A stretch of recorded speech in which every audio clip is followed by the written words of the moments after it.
Hello students, welcome back to my channel EPC class and we are covering another question and question number 10 here.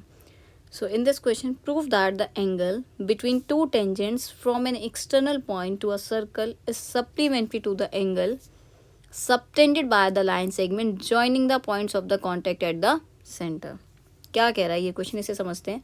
So in this question we need to prove angle between two tangents drawn from an external point. पहले ये काम करते हैं. आपको क्या बोला है, एक सर्कल है जिसकी दो क्या टेंजेंट्स हैं, एक एक्सटर्नल पॉइंट से पास हो रही है. तो this is your external point और ये दोनों आपकी क्या हो गई है, टेंजेंट्स. सो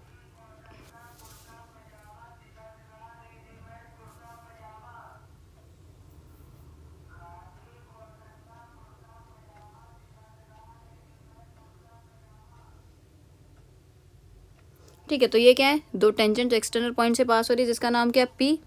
यहाँ पे ए लिख दिया, ये ओ, ये आपका centre, it's name is O. Next क्या कह रहा है वो आपको आगे रीड करते हैं. कह रहा है जो एक्सटर्नल पॉइंट से सर्कल पे और दोनों टेंजेंट से मिलके एंगल जो भी बन रहे हैं, किस किस की बात हो रही है. कह रहा है दो चीज़ों के बीच की बात हो रही है. क्वेश्चन अच्छे से रीड कर लेना. Angle between the two tangents, that means ये वाला एंगल. और सेकेंड क्या बात कर रहे हैं, circle is supplementary to the angle subtended by the line segment. ये कह रहा है जो ये टेंजेंट से लाइन सेगमेंट ज्वाइन हो रही है, यहाँ पे जो सेंटर पे जो एंगल बन रहा है, ठीक है, इन दोनों का सम मुझे कितना लाना है, सप्लीमेंट्री. सप्लीमेंट्री एंगल का सम कितना होता है, 180. ठीक है, तो अगर आपने क्वेश्चन अच्छे से रीड कर लिया तो आधा वहीं पे काम हो जाएगा. दो टेंजेंट के बीच वाला सर्कल कह रहा है. फिर कह रहा है कि ये जो सेंटर पे एंगल बन रहा है, ये इन दोनों का कितना होना चाहिए, 180. ठीक है, अब एक बात बताओ, यहाँ ये सेंटर से जो भी लाइन टेंजेंट पे जाती है, ये क्या होता है, पॉइंट ऑफ कांटेक्ट, परपेंडिकुलर होता है. जब ये है तो ये भी सेम ही होगा. Is this clear. ठीक है, तो हमें इस क्वेश्चन में प्रूफ क्या करना है, पहले वो लिखते हैं. आप लिख देना यहाँ पे टू प्रूफ. हमें क्या प्रूफ करना है, जो एंगल ए पी बी है plus angle A O B है, इनका सम आपको कितना लेकर आना है, 180. ठीक है, अब करते हैं इसको स्टार्ट.